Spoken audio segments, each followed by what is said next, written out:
Mereka lalu memasuki sebuah kuil yang mana di dalamnya itu ternyata luas banget. Nah, di sini tanpa sengaja mereka mengaktifkan beberapa patung penjaga yang seketika aja langsung mengancam nyawa mereka. Dalam kejadian tersebut, satu orang yang bernama Wu harus terjatuh setelah dia berusaha menghindar, sedangkan yang lain berhasil lolos dari jebakan itu.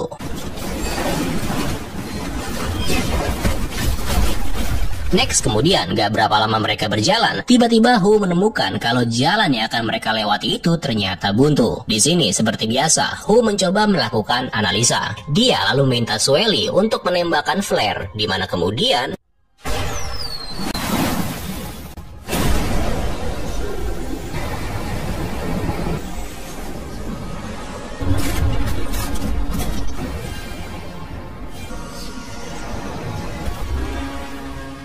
ini adalah mata Ratu Iblis, yang itu berarti makam dari Ratu Laulan berada di dasar jurang. Singkat cerita, turunlah mereka ke dasar menggunakan jalur yang udah terbuka sebelumnya. Sementara itu di luar, orang-orang suku Gomu menemukan kalau ternyata para arkeolog itu berhasil memasuki kota kuno. Nah, mereka-mereka ini nggak suka kalau nanti tahu-tahu Ratu Laulan bangkit lagi. Di lain sisi, Hu dan yang lainnya akhirnya menemukan peti mati Ratu Laulan. Di sini, Sui bersama dengan Profesor Lin meminta untuk membuka peti mati itu terlebih dahulu. Mendengar hal tersebut, Hu jadi kaget karena menurutnya penemuan peti ini harus dilaporkan dulu sama organisasi yang menaungi mereka. Namun tanpa mendengarkannya, tiba-tiba Sui malah menodongkan senjatanya sekaligus melukai Profesor Lin.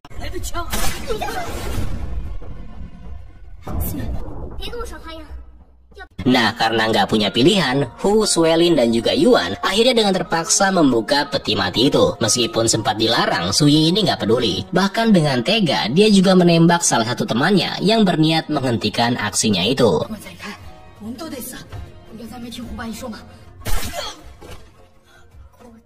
Dan begitu peti tersebut dibuka, muncullah patung kepala ular raksasa dengan tangga yang mengarah ke dalam mulutnya. Gak lama kemudian di sini lalu terungkap kalau si bapak pemandu merupakan ayahnya Sui yang emang udah sejak lama bersekongkol. Dari sana bapaknya Sui bersama dengan anaknya lalu membawa Sueli menaiki anak tangga menuju ke mulut patung ular. Hu dan Yuan sempat mengejar mereka, tapi sayangnya mulut ular itu udah tertutup kembali. Di sini Yuan sempat bingung bagaimana Sui bisa tahu perihal peti mati itu. Makanya nggak heran kalau dia tadi ngotot banget supaya peti tersebut dibuka. Nah, situasi kemudian berubah menjadi mengerikan setelah dari dalam peti mati yang tadi tiba-tiba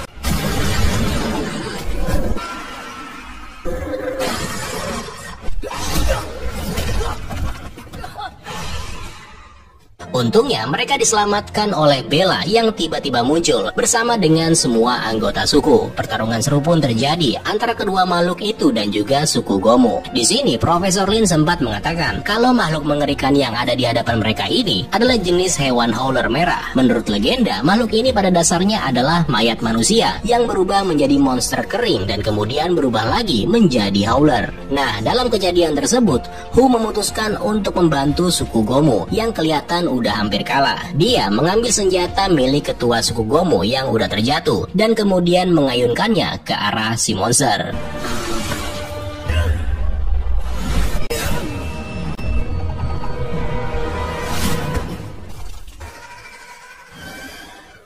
Next, kemudian kita berpindah ke Sui dan ayahnya yang lagi membawa Sueli. Di sini akhirnya terungkap lagi alasan kenapa dia melakukan semuanya ini. Sui beralasan kalau dia hanya ingin meneruskan apa yang dicari oleh ayahnya Sueli, yaitu mengetahui hubungan antara keturunan Laulan dan juga Menara Hitam, yang mana salah satu rahasianya ada di dalam tongkat Jinglun. Sebenarnya apa yang tertulis di dalam gulungan yang ditunjukkan Sui di bagian awal tadi itu hanya sebagian kecilnya, karena sebagiannya lagi itu itu sengaja disembunyiin. Jadi yang tertulis itu berbunyi, bagi siapapun yang bisa membawa kembali keturunan Lowland ke Menara Hitam sekaligus dikorbankan ke api suci, maka otomatis Ratu Lowland yang udah mati bisa dibangkitkan kembali. Nah, sebagai hadiahnya nih, orang yang membawa keturunan Lowland sebagai korban akan diberikan kekuatan dan bahkan hidup abadi. Nah, makanya si Suyi yang mengetahuinya langsung senang karena dia sebenarnya lagi menderita penyakit yang berbahaya. Terus lantas siapa keturunan Lowland yang dimaksud? Ya, siapa lagi kalau bukan Sueli. Sementara itu, Hu dan yang lainnya kemudian juga mengetahui tentang Sueli yang akan dijadikan korban untuk membangkitkan Ratu Lowland di Menara Hitam. Tapi sayangnya untuk bisa menuju ke tempat itu, mereka terlebih dahulu harus menghancurkan patung kepala ular. Bella yang merasakan kalau Ratu Lowland bakal bangkit, kemudian mengerahkan semua kekuatannya yang tersisa untuk membuka jalan. Meskipun hal itu harus mengorbankan nyawanya sendiri.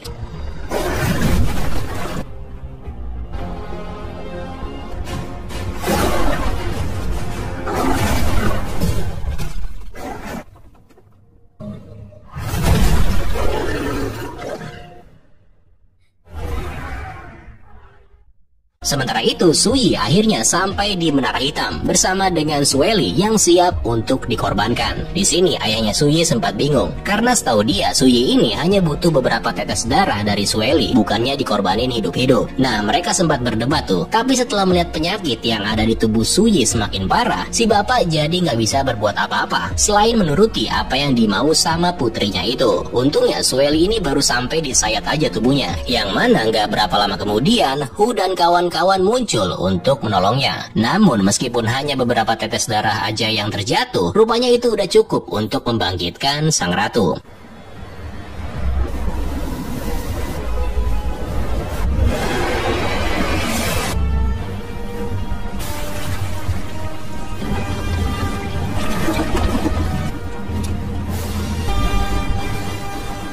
Mengetahui hal tersebut, Suyi dengan cepat berteriak dan mengatakan kalau dirinya lah yang udah membangkitkan sang ratu. Tapi sayang, bukannya hadiah yang dia terima, melainkan dirinya bersama dengan sang ayah yang harus mati dengan cara yang mengenaskan. 3 orang suku Gomu langsung memberikan perlawanan, berharap ketiganya bisa mengalahkan sang ratu. Namun ternyata mereka juga nggak bisa berbuat banyak. Sebelum mati, si ketua suku sempat mengatakan kepada Hu kalau hanya pedang suci yang bisa mengalahkan si ratu. Pedang sakti yang dimaksud kebetulan adalah senjata milik si ketua suku. Yang itu berarti Hu, Sueli, dan juga Yuan nggak perlu capek-capek mencarinya lagi. Dimana yang akan mereka lakukan sekarang adalah bersatu untuk menyerang sang ratu.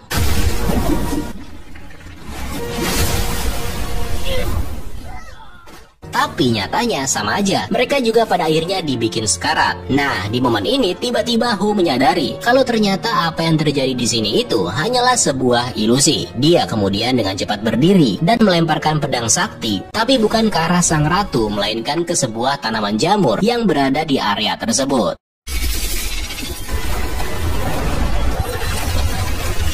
Dan benar aja, setelah jamur yang dimaksud hancur, otomatis sang ratu juga menghilang. Demikian juga dengan semua orang yang sekarang hidup kembali. Nah, jadi si Hu ini sadar kalau jamur yang dimaksud itu adalah sihir yang digunakan Ratu Lowland untuk menciptakan ilusi dari aroma yang dikeluarkannya. Suyi yang mengetahui kalau rencananya udah gagal jadi nggak terima. Dia lalu mengambil pistol miliknya dan berniat menembak Hu. Satu orang suku Gomu dengan cepat melemparkan pisau ke arah Suyi. Melihat putrinya dalam bahaya, ayahnya Suyi tanpa pikir panjang langsung memasang badan demi melindungi Suyi.